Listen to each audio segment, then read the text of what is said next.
नमस्कार, प्रभात खबर के video section में मैं पंकज आप सभी का स्वागत करता हूं। मांडर उपचुनाव चर्चा में है और इसके चर्चा की कई वजहें हैं। वजहें इसलिए कि जिस तरह चुनाव जिस परिस्थिति में हो रहा है वो एक वजह है। दूसरी वजह है जो उम्मीदवार उतारे गए हैं मांडर उपचुनाव में। मांडर उपचुनाव में बंधु तिर्की की बेटी शिल्पी नेहा तिर्की मैदान में है और पिछले 10 दिनों से वो कैंपेन कर रही हैं, समझ रही हैं। मैम, मेरा पहला सवाल यही है, सबसे पहले आपको धन्यवाद। ये बहुत ज़रूरी है कह देना कि आप समय निकाल के दे रही हैं इस वक्त, जिस वक्त आपको फील्ड में होना चाहिए, और इस वक्त घड़ी में 10 लगभग बज रहे हैं और आप यहाँ पे हैं। तो मेरा पहला सवाल यही है कि आपकी पहचान जो है वो आपके पिता से जोड़कर देखी जा रही है।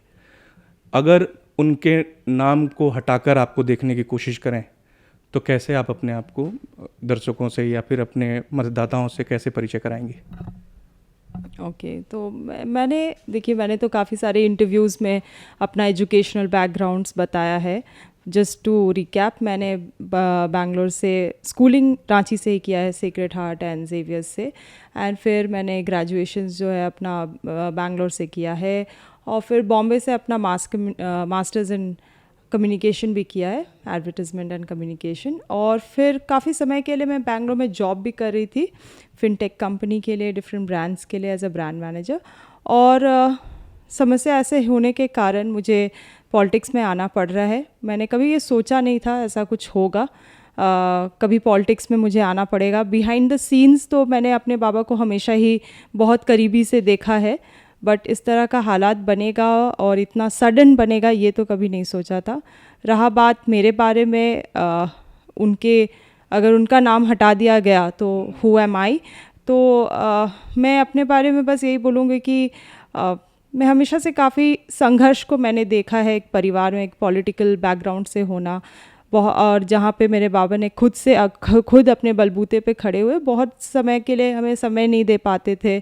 सो I have always been very independent and very focused. और मैं बोलूँगी कि एक पॉजिटिव चीज़ अपने बारे में यही बोल सकती हूँ कि मेरे में बहुत ग्रिट है किसी चीज़ के लिए, किसी चीज़ को पाने के लिए हमेशा से एक ज़िद रहा है मेरे लिए।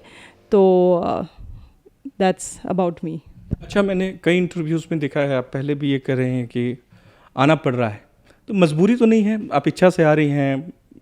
ये संदेश अगर क्लियर कर सकें आप, ये ज़रूरी है कह देना। सही बात है। आपका क्वेश्चन बहुत सही है। नहीं, आना पड़ रहा है इसलिए बोल रही हूँ क्योंकि ये बहुत सडन है ना। बाबा का सदस्यता रद्द हो जाना बहुत सडन था।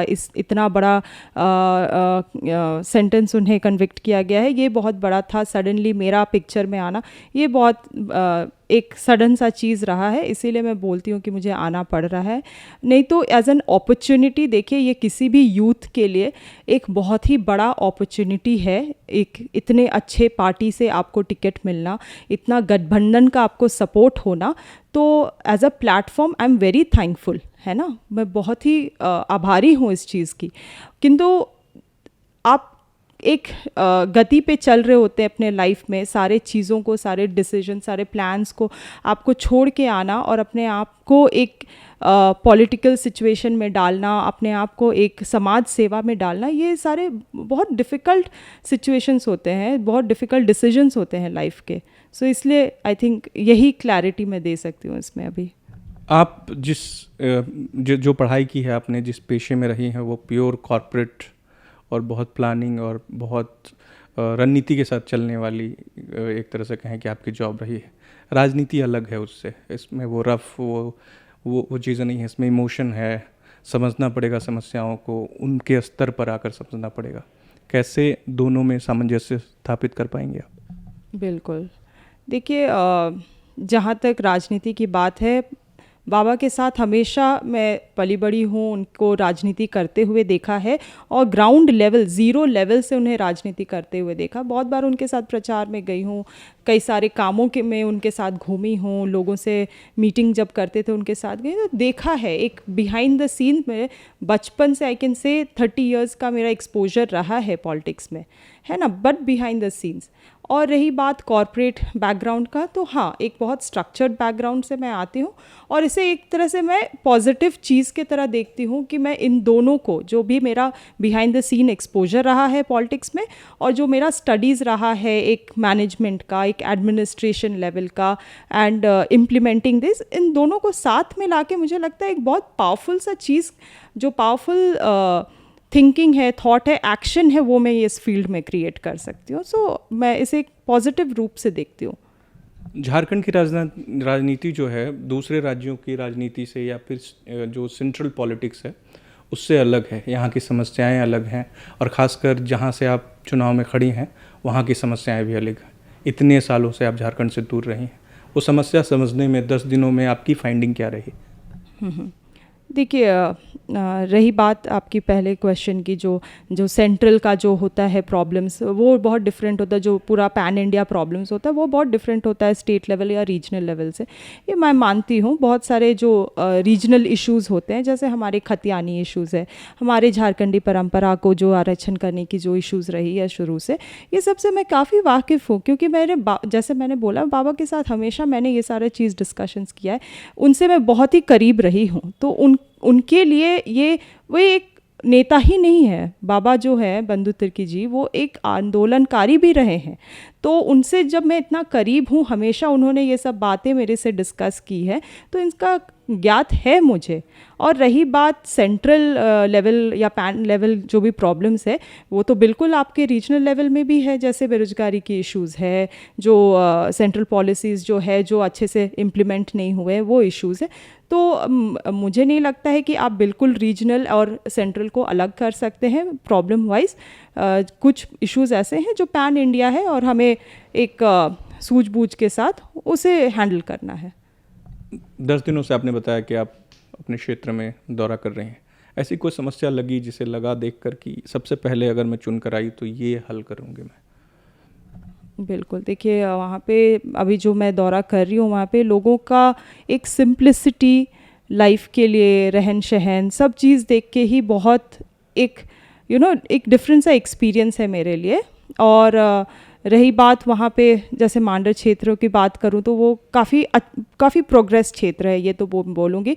और इसीलिए अगर आप बंधु तिर्की जी को, मेरे बाबा को, अगर उस क्षेत्र से चलिए कुछ देर के लिए अलग करें, तो उस क्षेत्र का जो मैंने ऑब्ज़र्व किया है, वहाँ पे एक लोगों में लीडरशिप क्वालिटीज़ दिखता है। यूथ में जो है बहुत क्षमता है वहाँ पे, है ना, वो कुछ करना चाहते हैं। तो बिल्कुल उनके लिए दो बहुत क्रूशियल एजेंडा जो रहेगा, एक तो एजुकेशन, है ना, जैसे एकलव्य स्कूल हुआ, जो अभी प्रोग्रेस में था किंतु कुछ रीजंस के कारण वो अभी पॉज में है। उन सब चीज़ों को आगे लाना, बच्चों के लिए एजुकेशन बहुत इम्पॉर्टेंट होगा, क्योंकि ये आगे जाके एक तरह से उनके लिए सेल्फ इंडिपेंडेंस, रोजगार का जो माध्यम है वो बनेगा। तो उसमें बहुत हमारा फोकस रहेगा।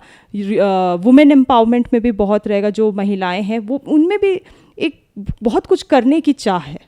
सब लोग कोई काम से नहीं भाग रहा है, सब लोग कुछ करना चाहते हैं, पर उनके लिए कुछ ना कुछ अपॉर्चुनिटीज़ क्रिएट करना होगा। सो माइक्रो इंडस्ट्रीज़ को प्रमोट करना, बहुत सारी चीज़ हैं जिसको हम करना चाहते हैं। मगर अगर आप टॉपिकल लेवल में जो इशू बोले, जो मुझे अभी देखने को मिलता है, तो बिल्कुल लोगों के लिए एक अच्छी शिक्षा वहाँ पे प्रोवाइड करना, अच्छे स्कूल्स के कंडीशंस को अच्छा करना वहाँ पे।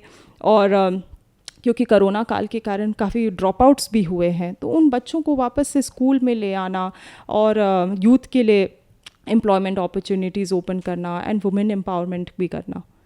मेरा आखिरी सवाल है, अक्सर हम जब किसी ऐसे व्यक्ति से बात कर रहे होते हैं जिसने जीवन में कुछ हासिल किया या हासिल करने की राह पर है, तो हम उनके परिवार के सदस्य या जिसका सबसे ज़्यादा हाथ रहा है, अगर कोई पुरुष है तो उनकी पत्नी के बारे में ज़रूर बात करते हैं कि उनका सहयोग रहा है। मैं चाहता हूँ कि आप थोड़ा बहुत उनके बारे में भी बात करें जिनका सहयोग रहा है और जो आपके साथ इस वक्त भी हैं और जो सपोर्ट कर रहे हैं, उनके बारे में थोड़ा अगर हमें बता पाएँ। देखिए, बहुत अच्छा सवाल किया आपने और मैं एक मैसेज भी इससे देना चाहूँगी। बहुत हमारे सोसाइटी में, हमारे भारत में बहुत लोग ऐसे अभी भी है वैसे पिछड़े विचार के साथ, जो लोग बोलते हैं कि महिलाओं को आगे नहीं आने दिया जाता है ना। मैं बहुत ही आभारी हूँ, आई एम वेरी थैंकफुल जो मेरा फैमिली रहा है, उसमें जो मेल मेंबर्स हैं, जो पुरुष है, चाहे वो मेरे फादर हो, मेरे अंकल्स हो, मेरे भाई हो, माय हस्बैंड हिमसेल्फ, बहुत सपोर्टिव रहे हैं। उन्होंने मुझे हमेशा से इस तरह से अचीवमेंट की तरफ पुश किया है। एंड आई थिंक ये एक तरह से एक चेंजेस दिखाता है जो सोसाइटी में आ रहा है। एंड आई होप इस तरह का जो कल्चर है वो और बिल्ड हो, छोटे शहरों में भी बिल्ड हो, और सभी महिलाओं को एक अपना ड्रीम्स अचीव करने का चांस मिले और कुछ बड़ा नया अपॉर्चुनिटी करने का चांस मिले। आप अपने हमारे दर्शकों से या फिर जो आपके मतदाता हैं जो इस वक्त देख रहे हैं, उनसे कुछ कहना चाहें, अगर कोई बात आप उनसे सीधे बात करना चाहें तो? हाँ, कल से ही मैंने उन्हें बहुत सारे मैसेजेस दे के रखे हुए हैं अपने सभी क्षेत्र के लोगों को। हम बस यही बोलना चाहेंगे कि देखिए, बाबा को आपने अपना बेटे के जैसा मान के चला है अभी तक, एक परिवार से वो बन गए हैं। मांडर हमारा परिवार है। मांडर क्षेत्र में जितने प्रखंड आते हैं, जितने गांव आते हैं, जितने पंचायत है, वो सभी लोग हमारे एक परिवार के जैसे बन गए हैं। और आप भी अगर हमें अपनी बेटी मानते हैं तो बिल्कुल एक और मौका दे हमें अपना सेवा करने का, ताकि जो भी कमियां हैं उनको हम पूरा कर सके। तो धन्यवाद कि आपने पूरा वीडियो देखा। नमस्कार। प्रभातखबर.com, विश्वास वही, रफ्तार नहीं।